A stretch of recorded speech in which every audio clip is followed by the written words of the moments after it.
한국 사람들이 정말 얘기하는 것이 정말 좋다고 좋아해 보였어요. 정말 기쁘게 이야기하면서 얼굴이 항상 웃으면서 네. 젊은 사람들이하고 이야기하는 기회가 있는데 아저씨나 아주머니는 얘기하는 것이 기회가 작아요. 많지 않아요, 서울에서. 그러니까 정말 공부가 됐어요. 쉬는 시간에 막걸리 마시는 것이 인상적이어서 やっぱりこっちがもう働くっていうかお手伝いする側なのに今日の朝もういいよお皿洗わなくていいからって言われたりとかそういうところがちょっとやっぱりそういうの手伝いたくできてるわけですしその時間私たち何もやることがなくなっちゃうからそういう時に休んでほしいがために私はやっぱ働きたいなって思ってるのでそこはちょっと辛いです. 답답한 데도 많이 있었어요. 이런 거 말하고 싶은데 어떻게 커뮤니케이션 하면 되는지 많이やっぱご飯も提供してくれるしどっちかって言ったら何でもしてくれるのでこっちが負担に感じること時の方が多い後片付けとかもやっぱやらなきゃいけないしご飯の準備とかもどっちかって言ったら一緒にやるのかなっていう考えがあるのでそういうのとかも全部やってくれちゃったからもてなしのところが心地が悪いなって感じた時はなんか特に農家とか田舎に行けば行くほど、こう親しさを表す度数が強くなってくるのでちょっと戸惑うかな。本当にいきなり入って家族みたいな感じに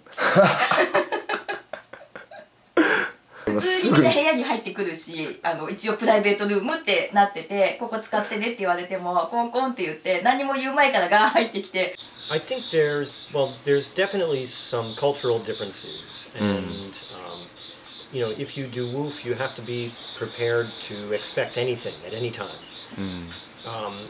So I think that sometimes the hosts think that you're kind of always available or you don't necessarily have things that you want to do yourself. And so I think it's important to communicate well with the host and for the hosts to communicate with the WWOOFers about you know, what they expect, what kind of schedule they might have. But as a WWOOFer, you know, you have to be ready to kind of give up a little bit of maybe individual interest or individual desire and realize that, you know, you're supporting a family or, you know, helping to support a family.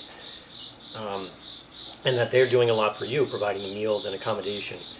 So, but yeah, so for the WWOOFers, they should expect to really expect anything, I guess. Expect the unexpected.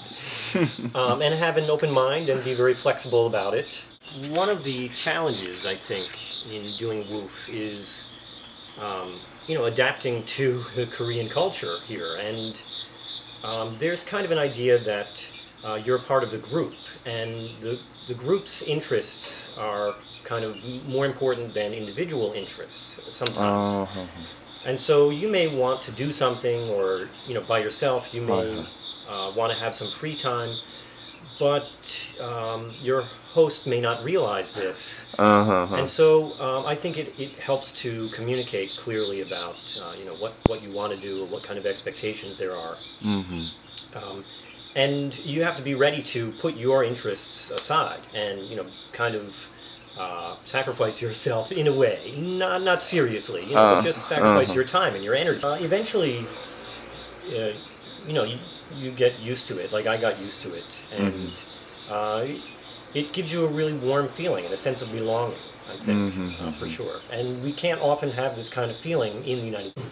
So, for example, one day, well, we were told to wake up early and to sweep an area, and so we swept that area, and our host was not around, and we waited and waited, and we studied, and nothing was happening, and I kind of wish that I knew we would have some free time because I would have liked to explore and take some pictures, maybe ride the bicycle around.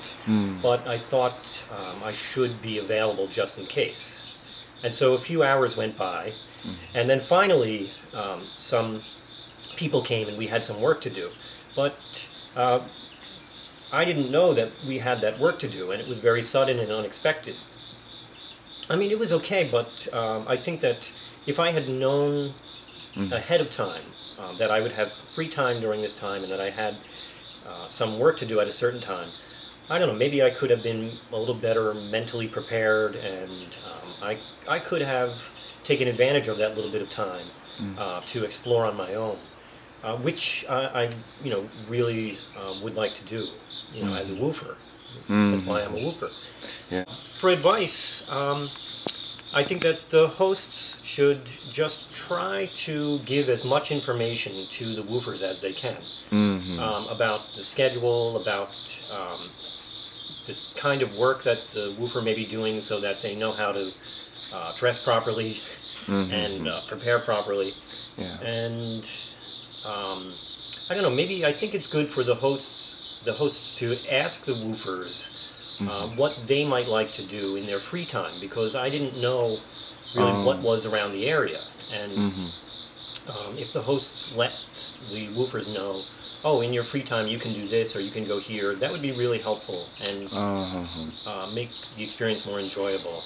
Particularly Westerners, I think, may have like a more individual way of thinking, and they have some personal interests or individual interests, and also that they may want some privacy sometimes. So just free time alone, so that if you go back to your bed house, that you're not interrupted during a certain period of time, or that they don't have to know where you are all the time, right? And so I don't know. As long as the host kind of understands this a little bit, then I think it'll make things much easier, but not that it was difficult at all, not that it was very challenging, but it would make the relationship better and stronger and understanding better, I think. I think the most difficult is to speak with the host, because sometimes they don't speak English.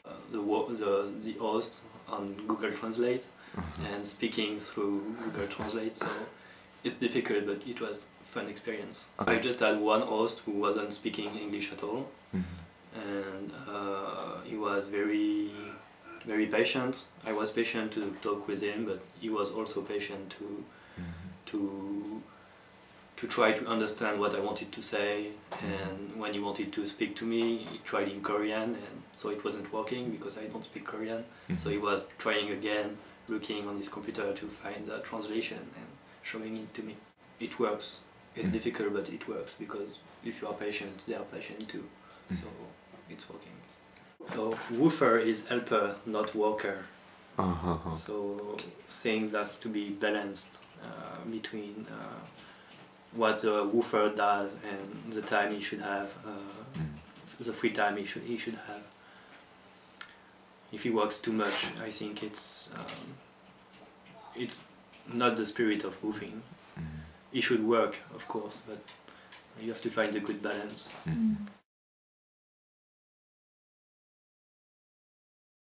Really great experience. Enjoy the woofing time here. It's very good. 休憩時間にマッコリを飲んで、韓国の人やっぱお酒飲むなっていう。お酒飲まないところ。Korea has very good food and good drinks, so that's a good point. Yeah, it was really fantastic. I recommend it for anyone.